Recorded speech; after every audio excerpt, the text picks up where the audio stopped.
नमस्ते, हमारे YouTube channel मंथन हिंदी में आपका स्वागत है। जैसा कि आप जानते हैं, हमारे चैनल के द्वारा HPRC TGT आर्ट्स कमीशन 2025 के लिए फ्री ऑनलाइन क्लासेस प्रोवाइड कराई जा रही है। यदि आप भी अपनी तैयारी को बेहतर बनाना चाहते हैं तो हमारे चैनल से जुड़ने के लिए चैनल को सब्सक्राइब अवश्य करें। आज की क्लास में हम पढ़ेंगे मध्यकालीन भारत का इतिहास और आज का हमारा टॉपिक है भक्ति आंदोलन, जिसके अंतर्गत सूफी धार्मिक आंदोलन, हिंदू धार्मिक आंदोलन और सिख धार्मिक आंदोलन के विषय में चर्चा करेंगे। सबसे पहले बात करते हैं सूफी धार्मिक आंदोलन।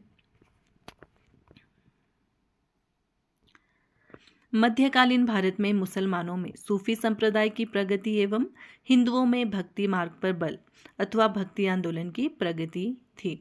जो मध्यकालीन भारत में क्या था? मुसलमानों में सूफी संप्रदाय की प्रगति और हिंदुओं में भक्ति मार्ग पर बल। सूफी आंदोलन। सूफी आंदोलन इस्लाम के रहस्यवादी तथा समन्वयवादी दर्शन की अभिव्यक्ति है। क्या है सूफी आंदोलन? जो इस्लाम धर्म है उसके रहस्यवादी तथा समन्वयवादी दर्शन की अभिव्यक्ति है। इसमें इस्लाम के बाह्य स्वरूप पर बल नहीं दिया जाता। आंतरिक प्रेरणा, सदाचार, मानवता, ईश्वर के प्रति प्रेम आदि पर बल दिया जाता है। ठीक है, किस पर बल दिया जाता है? जो इस्लाम है उसके बाह्य स्वरूप पर बल नहीं दिया जाता है, बल्कि प्रेरणा, सदाचार, मानवता, ईश्वर के प्रति प्रेम पर बल दिया जाता है। सूफियों का मठ खानकाह कहलाता है। संघ को वस्ल एवं कब्र को दरगाह कहते हैं। अबुल फजल की रचना है अकबरनामा में 14 सूफी सिलसिलों का वर्णन मिलता है। अकबरनामा किसकी रचना है? अबुल फजल की। इसमें 4 सूफी सिलसिले भारत में काफ़ी लोकप्रिय हुए। कौन कौन से जो सूफी सिलसिले हैं भारत में लोकप्रिय हुए हैं? सबसे पहले है चिश्ती सिलसिला, दूसरा है सुहरावर्दी सिलसिला, तीसरा है कादिरिया सिलसिला और चौथा है नक्शबंदी सिलसिला। चिश्ती सिलसिला। चिश्ती सिलसिले के संस्थापक कौन है? अबू अब्दाल चिश्ती। भारत में इसका प्रचार प्रसार ख्वाजा मोइनुद्दीन चिश्ती ने किया है। मोइनुद्दीन चिश्ती का मुख्य केंद्र अजमेर था। इस सिलसिले के संत गरीबीपूर्ण जीवन यापन करते थे, राज्य के संरक्षण को स्वीकार नहीं करते थे। चिश्ती संत खानकाहों की संगीत को महत्व देते थे। क्या करते थे चिश्ती संत? जो खानकाह है उसमें संगीत को महत्व देते थे। इनकी जो संगीत सभा है उसे समा कहा जाता था। कव्वाली का विकास यहीं से हुआ। चिश्ती संप्रदाय के प्रमुख संत, सबसे पहले है ख्वाजा मोइनुद्दीन चिश्ती।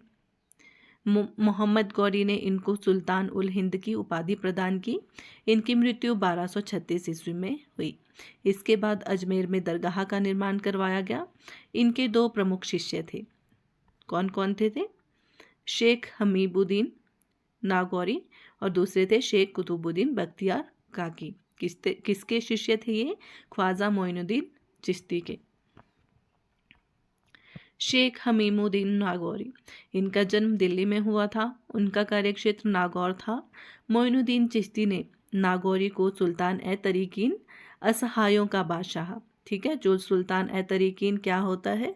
असहायों का बादशाह की उपाधि प्रदान की। बख्तियार काकी, ये इल्तुतमिश के काल के थे। मोइनुद्दीन चिश्ती ने बख्तियार कहते थे।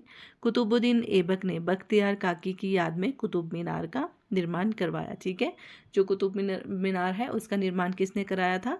कुतुबुद्दीन ऐबक ने। किसकी याद में? बख्तियार काकी की याद में। बाबा फरीद, इनका पूरा नाम फरीदुद्दीन मंसूर शंकर गज था। बाबा फरीद से गुरु नानक काफ़ी प्रभावित थे। आदि ग्रंथ में बाबा फरीद की शिक्षाओं का संकलन है। इनका कार्यक्षेत्र पंजाब के अजोधन में था।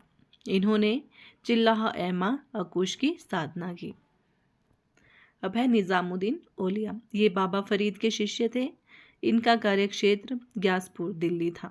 ये एकमात्र सूफी संत थे जिन्होंने शादी नहीं की थी। इनको महबूब इलाही, ईश्वर का प्रिय भी कहा जाता था। अमीर हसन रिजवी की रचना फवायदुल फवाद में औलिया की शिक्षाएं संकलित हैं। उन्होंने भारतीय योग प्राणायाम को अपनाया था, इसलिए उन्हें योग सिद्धि भी कहा गया है। शेख चिश्ती, अमीर खुसरो, अमीर हसन देहलवी इनके प्रमुख शिष्य थे। ठीक है, शेख चिश्ती, अमीर खुसरो और अमीर हसन इनके शिष्य थे। बहरुद्दीन गरीब, इन्होंने दक्षिण भारत में चिश्ती सिलसिले का प्रचार प्रसार किया। इनकी गतिविधियों का केंद्र दौलताबाद था।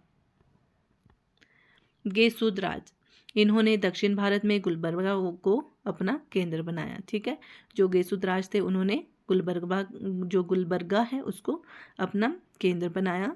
इन्हें बंदा नवाज की उपाधि प्राप्त थी। शेख सलीम चिश्ती, ये अकबर के समकालीन थे। अकबर ने अपने पुत्र जहांगीर का नाम सलीम रखा।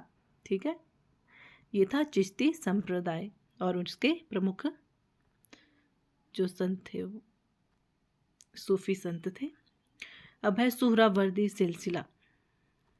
सुहरावर्दी सिलसिले का प्रभाव उत्तर पश्चिमी सीमा प्रांत क्षेत्र में था। शिहाबुद्दीन उमर सुहरावर्दी इनके मुख्य प्रवर्तक थे। भारत में इस सिलसिले के प्रवर्तक संत शेख बहाउद्दीन जकारिया को माना जाता है। ठीक है, जो सुहरावर्दी सिलसिला है भारत में इसके प्रवर्तक किसे माना जाता है? संत शेख बहाउद्दीन जकारिया। इस सिलसिले के संत शेख जलालुद्दीन को फिरोज शाह तुगलक ने शेख उल इस्लाम के पद पर नियुक्त किया था। सुहरावर्दी सिलसिले के संतों ने राजनीतिक संरक्षण प्राप्त किया था। वे संपत्ति को आध्यात्मिक विकास के में बाधक नहीं मानते थे। अब है कादिरिया सिलसिला। इस सिलसिले के संस्थापक थे अब्दुल कादिर जिलानी। ठीक है, अब्दुल कादिर जिलानी। कादिरिया सिलसिला, उनकी मज़ार बगदाद में है। इस सिलसिले के संत सनातन पंथी इस्लाम के समर्थक थे। ये संत संगीत के विरोधी थे। ये अपने सिर पर हरे रंग की पगड़ी बांधते थे। इस सिलसिले के एक प्रमुख संत मोहम्मद गौस ने उत्तर भारत में इसका प्रचार प्रसार किया। गौस से प्रभावित होकर सिकंदर लोदी ने अपनी पुत्री की शादी उनसे करा दी। शेख मूसा अकबर के समकालीन थे। दारा शिकोह संत मुल्तान शाह बदख्शी के शिष्य थे। फिरदौसी सिलसिला कादिरिया सिलसिला की एक शाखा थी जो बिहार में लोकप्रिय रही। अब है नक्शबंदी सिलसिला। ख्वाजा उवैदुल्ला नक्शबंदी इस सिलसिले के संस्थापक थे। नक्शबंदी सिलसिले के संस्थापक कौन थे? ख्वाजा उवैदुल्ला नक्शबंदी। शेख अहमद फारूकी सरहिंदी ने भारत में इसका प्रचार किया। किसने किया है भारत में नक्शबंदी सिलसिले का प्रचार? शेख अहमद फारूकी ने। ये कुरान हदीस शरीयत पर जोर देते थे। शरीयत मतलब पालन करते थे वो इसका। संगीत को इस्लाम विरोधी मानते थे। शेख अहमद सरहिंदी को मुजदिद सुधारक कहा जाता था। मुजदिद मतलब इस्लाम का सुधारक। वे अकबर एवं जहांगीर के समकालीन थे। इन्होंने अकबर के दीन ए इलाही का विरोध किया। दीन ए इलाही, ठीक है, जो है अकबर ने के दीन ए इलाही का इन्होंने विरोध किया। जहांगीर ने इन्हें बंदी बनाया था। औरंगजेब के समय इस सिलसिले का प्रभाव काफ़ी बढ़ गया। वह शेख मासूम का शिष्य था। पर कुछ अन्य तथ्य जैसे शेख नसीरुद्दीन को चिराग दिल्ली के नाम से जाना जाता है। सूफी संत में गुरु को पीर एवं शिष्य को मुरीद कहा जाता था। सतारी सिलसिले के संस्थापक अब्दुल सत्तार था। यह केवल मध्य भारत में ही सक्रिय था। वृहदत उल सदूद सिद्धांत का प्रतिपादक शेख अहमद सरहिंदी था। सूफियों के संप्रदाय बाशरा जो शरीयत के आदेशों को मानते थे। बाशरा किसे कहते हैं? जो शरीयत के आदेशों को मानते थे। बेशरा मतलब जो शरीयत के आदेशों का उल्लंघन करते थे। प्रत्येक सूफी सिलसिले का प्रधान खलीफा कहलाता था। औरंगजेब ने सरमद नामक सूफी संत को मृत्युदंड दिया था। सूफी आंदोलन के विषय में हमने चर्चा कर ली है। अब है भक्ति आंदोलन। हिंदू धर्म के अंतर्गत उत्पन्न भक्ति आंदोलन मध्य युग के धार्मिक जीवन की एक महान विशेषता थी। भक्ति आंदोलन के प्रवर्तकों ने जाति प्रथा का विरोध किया, मूर्ति पूजा को आवश्यक नहीं बताया और एकेश्वरवाद का समर्थन किया। ठीक है। भक्ति आंदोलन का विकास कब हुआ? 7वीं शताब्दी से 12वीं शताब्दी के बीच। कहाँ पर? दक्षिण भारत में हुआ। शैव नयनारों और वैष्णव अलवारों ने मुक्ति के लिए ईश्वर की व्यक्तिक भक्ति पर जोर दिया। इस आंदोलन का प्रमुख प्रचारक शंकराचार्य माने जाते हैं। यह हिंदुओं का सुधारवादी आंदोलन था। प्रमुख मत और उनके प्रतिपादक, ठीक है। शंकराचार्य ने किस दर्शन को अपनाया था? अद्वैतवाद को। और कौन सा संप्रदाय था? समृद्धि संप्रदाय। उपासना की थी इन्होंने निर्गुण की मार्ग, ज्ञान मार्ग को अपनाया था। रामानुजाचार्य के दर्शन है विशिष्टाद्वैतवाद और इनका संप्रदाय है श्री संप्रदाय। और उपासना की थी सगुण की और भक्ति मार्ग को अपनाया था। निम्बार्काचार्य का दर्शन है द्वैताद्वैतवाद और इनका संप्रदाय है सनक संप्रदाय। उपासना सगुण की है इन्होंने और भक्ति मार्ग को अपनाया था। मध्वाचार्य ने द्वैतवाद को, जो इनका दर्शन था द्वैतवाद था मध्वाचार्य का, और जो संप्रदाय था ब्रह्म संप्रदाय था। उपासना इन्होंने भी सगुण की है और मार्ग भक्ति मार्ग ही अपनाया था। वल्लभाचार्य ने शुद्धाद्वैतवाद दर्शन को अपनाया था। रुद्र संप्रदाय से संबंधित है ये और उपासना इन्होंने सगुण की थी और भक्ति मार्ग को अपनाया था।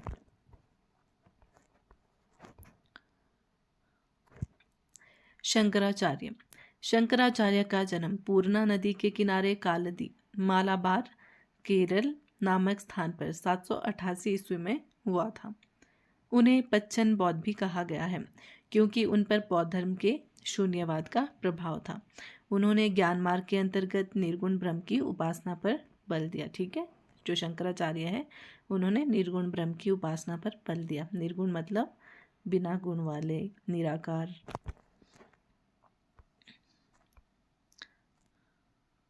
उन्होंने अद्वैतवाद दर्शन प्रतिपादित किया। शंकराचार्य ने बद्रीनाथ के ज्योतिपीठ, द्वारिका में शारदा पीठ, पुरी में गोवर्धन पीठ और मैसूरी में श्रृंगेरी पीठ की स्थापना की। रामानुजाचार्य 12वीं शताब्दी के आरंभ में, ठीक है। इनका जन्म आंध्र प्रदेश के तिरुपति नामक स्थान पर हुआ। वे सगुण ईश्वर में विश्वास करते थे। सगुण मतलब साकार जो ईश्वर है उसमें विश्वास करते थे। उन्होंने बदरायन के भाष्य तथा वेदांत सूत्र पर भाष्य लिखा था। उन्होंने विशिष्ट द्वैतवाद प्रतिपादित कर शूद्रों को भी अपना शिष्य बनाया। उन्होंने अपनी शिक्षा यादव प्रकाश एवं यामुनी मुनि से प्राप्त की। निम्बार्क 12वीं शताब्दी, वे राधा कृष्ण के उपासक थे। उन्हें शंकर का अवतार मानते थे। उन्होंने द्वैताद्वैत दर्शन प्रतिपादित किया, ठीक है। वे रामानुजाचार्य के समकालीन थे। मध्वाचार्य 13वीं सदी, उन्होंने द्वैतवाद दर्शन प्रतिपादित किया। वे आत्मा एवं परमात्मा को अलग अलग मानते थे। वे लक्ष्मी नारायण के उपासक थे। वल्लभाचार्य, इनका जन्म हुआ है 1479 में और मृत्यु 1531 में। उनके पिता लक्ष्मण भट्ट तेलंगाना के ब्राह्मण थे। काशी यात्रा के दौरान वल्लभाचार्य का जन्म हुआ। इन्होंने शुद्धाद्वैतवाद सिद्धांत का प्रतिपादन किया। वे वैष्णव संप्रदाय के अंतर्गत कृष्ण भक्ति शाखा के प्रमुख संत थे। वे श्रीनाथ जी के रूप में कृष्ण भक्ति पर बल देते थे। उन्होंने सुबोधिनी और सिद्धांत रहस्य जैसे धार्मिक ग्रंथ लिखे।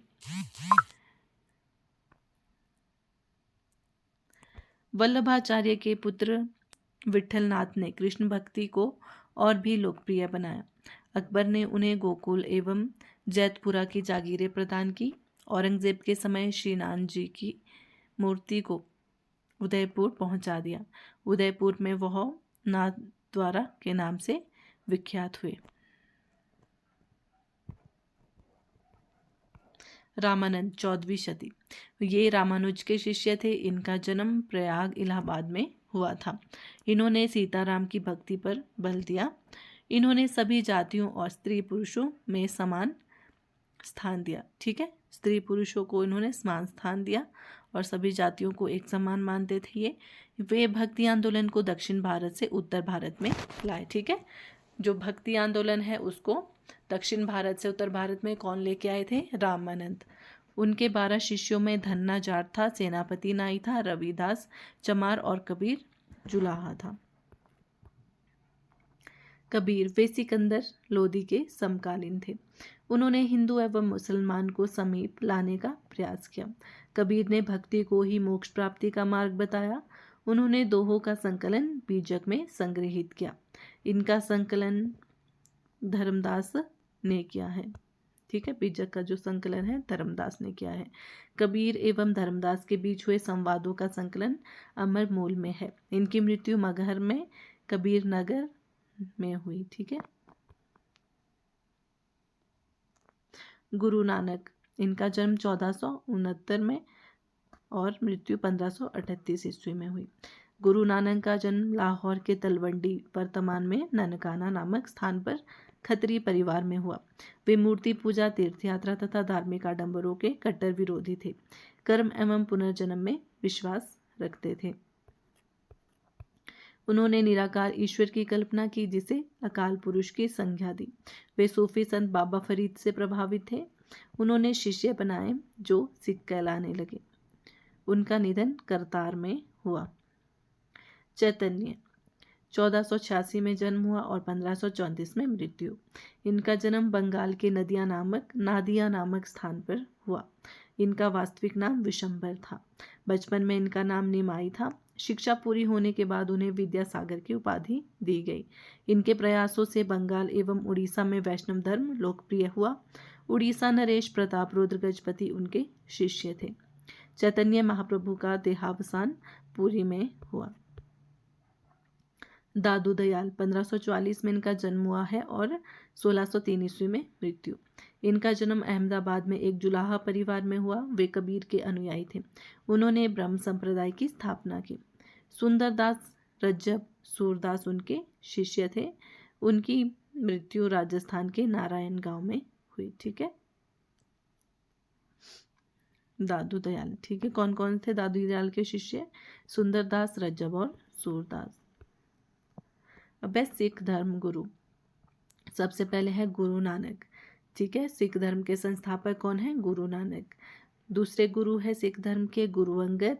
इन्होंने गुरुमुखी लिपि का आविष्कार किया है। तीसरे गुरु है गुरु अमरदास। इन्होंने अनुशासन पर बल दिया।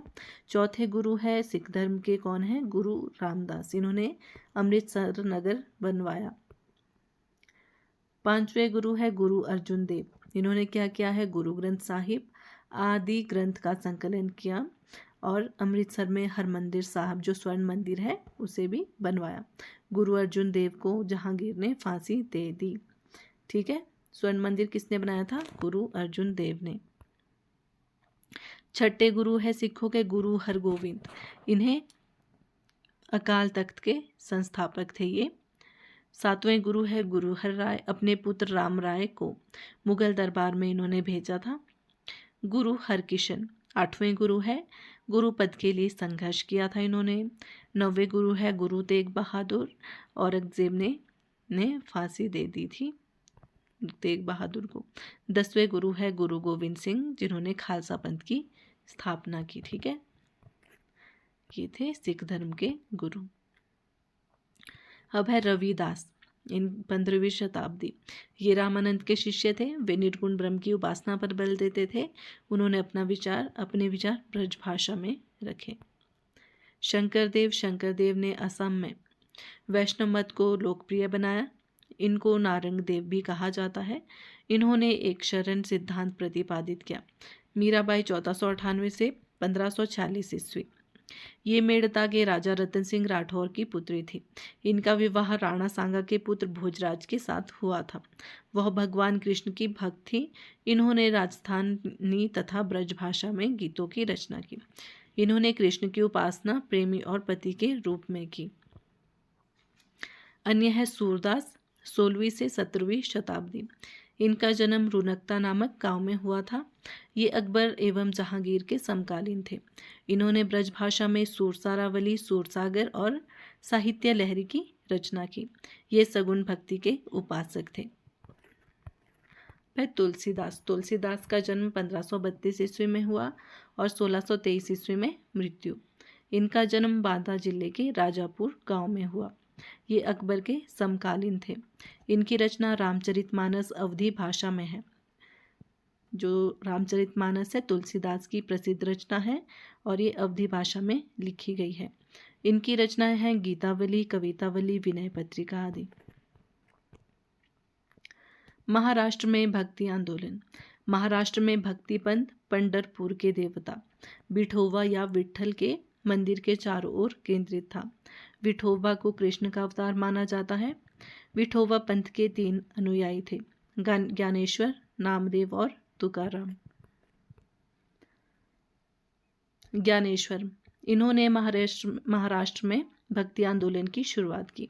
ज्ञानेश्वर ने श्रीमद् भागवत गीता पर मराठी भाषा में भावार्थ दीपिका नामक टीका लिखी। तुकाराम ये शिवाजी के समकालीन थे। इनकी रचनाएं कृष्ण को समर्पित अभंग के नाम से जानी जाती है। रामदास ये शिवाजी के राजगुरु थे। इन्होंने दासबोध नामक पुस्तक की रचना की। एकनाथ, इन्होंने भावार्थ रामबाण को मराठी भाषा में लिखा। आशा करती हूँ आपको क्लास अच्छी लगी हो। धन्यवाद।